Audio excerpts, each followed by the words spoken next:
Finally, I'm getting a chance to take a look at the Grand Design Transcend 1. This is going to be their single axle travel trailer. I've seen a ton of videos and other stuff online about it, but have not actually got to walk through one myself with you guys. So let's go take a look and see what it has to offer.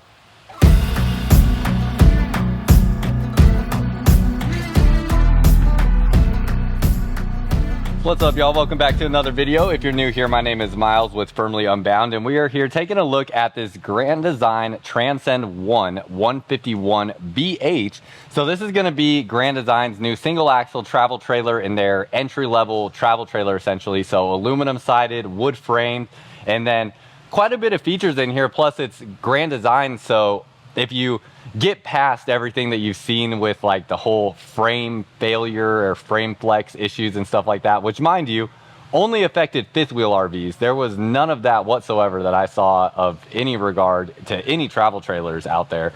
So great option here, and Grand Design is really trying to just pack as much as they can into the lowest price point possible here in a travel trailer. So let's see what we think as we go throughout, but you'll be able to see the floor plan layout and the specs on the screen. It's only about 4,400 pounds fully loaded, so very lightweight, about a 500-pound hitch weight on this, so going to be towable by a ton of different vehicles out there. And then unloaded is only about 3,500 pounds or so, and length on it is right at about 20 feet. Now as we go through this travel trailer here, you can see it has a nice looking front cap. I definitely like the black and white color scheme. It's going to look good behind just about any truck. You have a single 20-pound propane bottle up front here and a spot for your battery there. So pretty bare bones, as well as like a manual tongue jack. Again, keeping the price point down. And speaking of price, this is going to be right at about $15,000 or so on a sales price. It does have a BAL next gen frame, it looks like.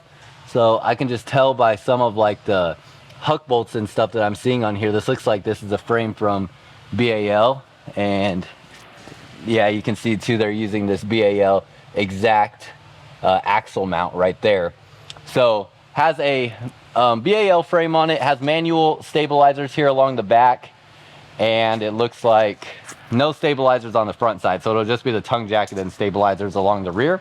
Again, aluminum siding here on the sides. Love that the LED light strip here underneath the awning has that diffuser strip on it, so it kind of, you know, takes it from looking like an individual LED light every, you know, centimeter or so to just looking like one glowing beam. Definitely looks a lot smoother like that. Yeah, prepped to add a backup camera if you need that, and then you have a spot where you can attach the Lippert retractable ladder if you do decide to purchase that. And then down underneath here, it has a receiver hitch on it that has a maximum load capacity of 150 pounds. So nothing too crazy back there that I would imagine people are going to put on there. In fact, that's kind of interesting because I'm even thinking of like any rack system that you might get for a travel trailer. That's a really small receiver hitch.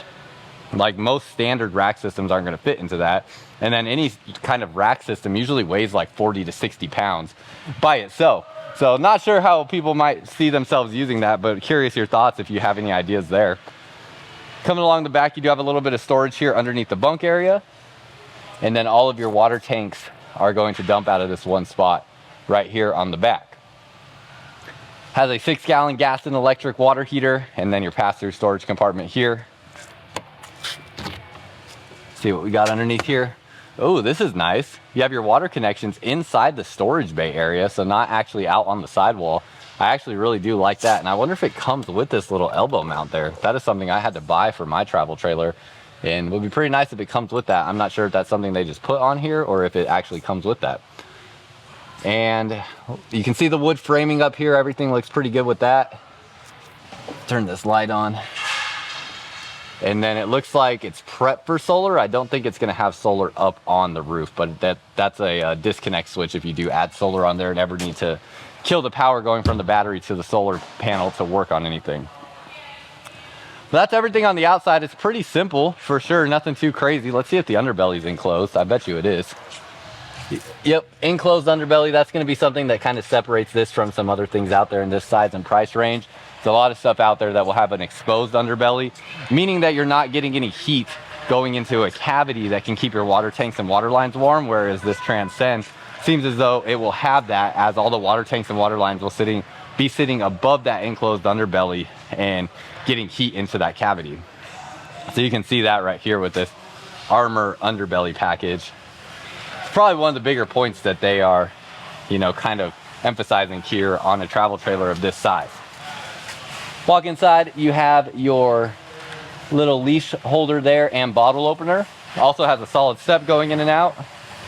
And then pretty standard on the screen door, it is prepped to add the thin shade here, but it does not have it installed. And as we step inside, it does have an actual 60 by 80 queen bed. Now it is up against the wall. So if you're just using this for like weekend camping trips, honestly, what I would recommend is just like putting a fitted sheet over whatever mattress you decide to go with in this area if you do decide to upgrade the mattress, and then just packing a couple blankets or sleeping bags or something like that. That way you don't have to worry about making the bed. I know some people complain about making the bed when it's up against the wall. Well, there's other solutions that you can come up with that prevent you from having to make the bed if that's a big concern of yours. Nice big storage area there, and already can tell this, you know, it feels pretty dang good quality and looks like pretty dang good quality for such an entry-level travel trailer. Sometimes you step inside of these things and they can just look really, really cheap, and I don't get that sense right away when I step inside here. Little shelf right there. Storage space through here. Now I can tell that on these cabinet doors, you can see that this is basically like a pressed wood right here that has a wrap material on it, because you can see when they screw these screws into the door for the handle on there, you can see how that basically that decorative material that goes along the outside, it kind of peels off there. Now, not a huge deal. Even like my travel trailer has a similar thing going on with it that I purchased. But basically all that means is like if this does, you know, chip or peel off or anything like that, that decorative material there, you're not really going to be able to like sand it and smooth it out or anything. It's just going to be like a peeled off piece of decorative material on there. So just something to be aware of on those. But you have magnet latches to hold those shut. And then down here you have this jackknife sofa to sit down on.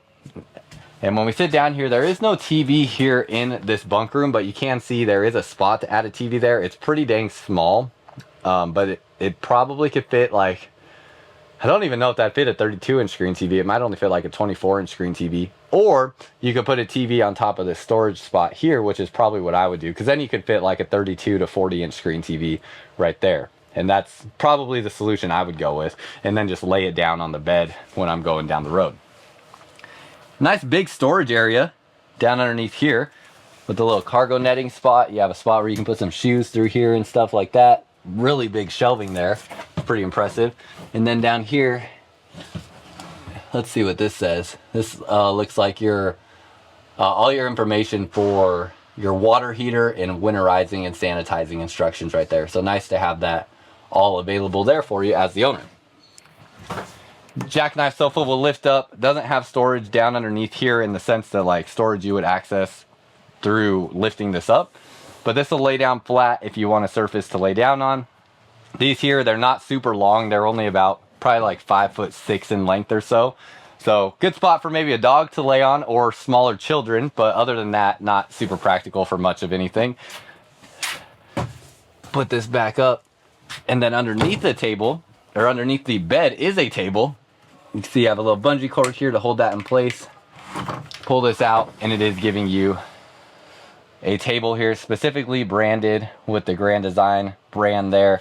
And this is going to be basically just like a, you know, traditional camping table that you have to eat in here that you could also take out to your campsite. So pretty nice that it comes with that. I know that's something that, you know, with my travel trailer I purchased anyways just to have a table for outside on the campground, and this already comes with that. So pretty cool. Yeah. And then you have storage cubbies down underneath there. On your windows, it's going to be pull down black pleated shades there. USB and USB Type-C connections and your outlet. Does have your AC right here. Now this AC is not ducted through the camper, so it is just going to drop down in this area here. It does say optional heat, so I'm curious. I don't know if I'll be able to find information as I'm walking through this that tells me whether or not this is actually going to have a heat portion in this Furrion AC, but it does have the optional heat right there. So if you know for sure, let me know. But I can't recall for sure if it has that or not, and there's no one here right now that I could ask about that. So if you know, let me know, but it does have that optional heat there, which would be pretty dang cool. Aside from that though, you do also have your furnace right here. So this will put out heat for you. And like in my camper, I purchased a little space heater. It's a little small, like 1500 watt max space heater that I use. That's pretty dang nice, definitely convenient. So that's something you can always purchase as well if you want to have another electric heat source. North to south facing 2-burner stove, going to give you a lot of additional countertop space, which is pretty nice. Also comes with a paper towel holder already installed. That's also pretty nice. And underneath there you have your mini refrigerator with the little freezer portion. See your little freezer area up underneath there. So again, this camper is definitely designed for like weekend camping trips, nothing too crazy or anything like that. Storage through here, I'm going to have standard plywood drawers, 2 of those there, and then spot underneath the sink here for additional storage. Now keep in mind too, when you go camping in something like this, pretty much anybody that goes camping, if you've never done it before, I mean, bring along a cooler and like a bin or a tote or something like that, and you can get additional storage and different, you know, like if you bring beverages and stuff like that, or even food that you want to keep in a cooler, you aren't completely limited to like what you see here. You definitely can bring additional stuff to, you know, pack other things that you can keep in the truck, or even just, you know, keep stored on the floor of the camper while you're going down the road to have at your campsite. Stainless steel sink here. And then here we have liquefied. This is going to be a black tank treatment for your RV. You can find this on Amazon. So this is going to make sure that everything in your black tank decomposes properly, drains out easily, and then keeps your RV smelling fresh. And then you have your JBL sound controls right here for your JBL speaker system. And then controls here for your awning, your ceiling and exterior lights, your tank levels, and then your gas and electric water heater, plus your water pump right there. So you have gas and electric heating elements there on your water heater. Going to the bunk beds here, these bunk beds are going to be about 6 feet in length. And then they are obviously a little narrow, kind of like sleeping in a coffin almost, but pretty much designed for kids, although grown adults can sleep in these also. And gonna give you that additional sleeping space when you need it. Now, if you want a model that does not have bunks, they also make another Transcend 1 model that does not have bunk beds in their 151RB, I believe it is. So that is something that you could also find. And correction on these bunk beds here, just want to get exact. These are 67 inches long and 28 inches wide. So that is the exact dimensions here on these bunk beds. And then you have nice big drawer underneath there. Lots of storage. Dang, if you even wanted to store like more kitchen stuff here in that area, some pretty big storage there. More outlets and USB ports, AC controls, and then back through here, really nothing else there. So it looks like this is where, you know, if you have kids there that need to plug anything in, that's where they will plug their stuff in there. Going back into the bathroom, pretty good sized mirror there. It does have a plastic foot flush toilet with a decent amount of floor space.